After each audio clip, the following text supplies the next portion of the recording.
In surfing, it's so important to get the basics down and then take it from there, says pro surfer Jordy Smith. If your foundation is strong, you'll have all the tools you need to become a well-rounded surfer. On land, you learn to crawl, then to walk. On water, you learn to float, then kick, then breathe, then swim, then surf.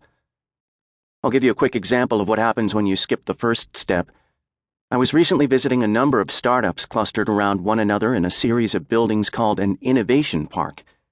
As I walked from office to office and lab to lab, I was introduced to the principals at each company. The passion and high energy in each setting was palpable. One startup was working on a new design for solar panels that could improve output by as much as 7%, a very substantial number in the world of solar energy. They were looking for second-round funding for the proof-of-concept data needed to bring the new design to market. Just down the hall, I met some people who had breakthrough ideas for computer microchips that could withstand heat of 600-plus degrees, nearly 3 times the norm. They were completing their proof-of-concept phase and had a wealth of information about how to do testing and gather data.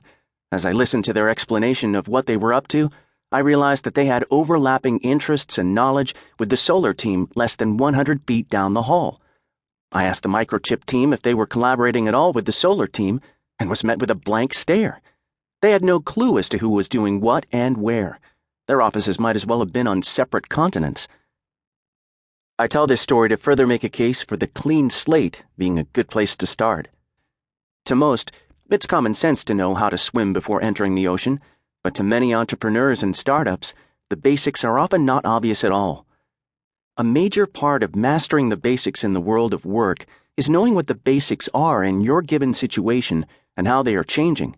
The trends, the competition, the metrics people find useful, the strengths of your team, and your product's full potential. It also includes knowing what is going on a few feet down the hall. As an entrepreneur, it's also important that as you grow, you keep learning, adjusting, and modifying. One size does not fit all. As they say in surfing, you outgrow your board. I was fortunate enough to have my dad as my board shaper, but I definitely had a few growth spurts where I got too big for the board I was riding at the time, Jordy Smith says. The changes and modifications to a board can be simple and inexpensive at various growth stages, such as switching to a different fin but keeping the same board. Eventually, though, you will outgrow your board and be ready for the next iteration, or more often, ocean conditions will dictate what equipment you need. Surfer or innovator, as you grow and mature, the modifications you make are never set in stone. There's no set recipe, but there are many healthy ingredients from which to choose. One of the most basic skills is knowing when it is time to replace the old with the new. For example, former pro surfer Conan Hayes noticed the toll of age and injury on even the best surfers on the world tour, given the repetitive nature of their lives, the injuries, the arduous travel, and the long periods on the road. Looking for a fresh start on his own terms and timing, Hayes co-founded RVCA, pronounced Ruka, lifestyle apparel in 2001. Ruka quickly became a hit with surfers and skateboarders everywhere. After selling Ruka to Billabong in 2010, Hayes continued on his journey out of the water. Or consider Kelly Slater, surfing's iconic double-digit world champion. I saw a t-shirt once that read, "Jordan plus Kobe equals Slater."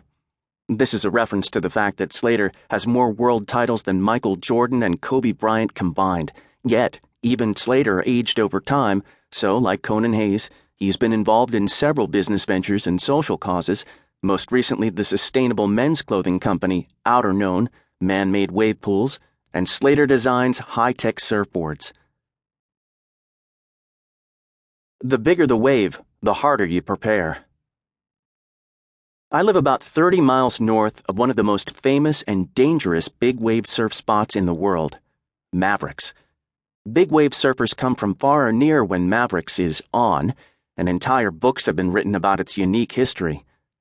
When I think of Mavericks, I think of 2 big wave surfers in particular. The first is Jeff Clark, who blazed the trail at Mavericks and was the first to surf it. More about Jeff later. The other is the late Santa Cruz, California surfer Jay Moriarty.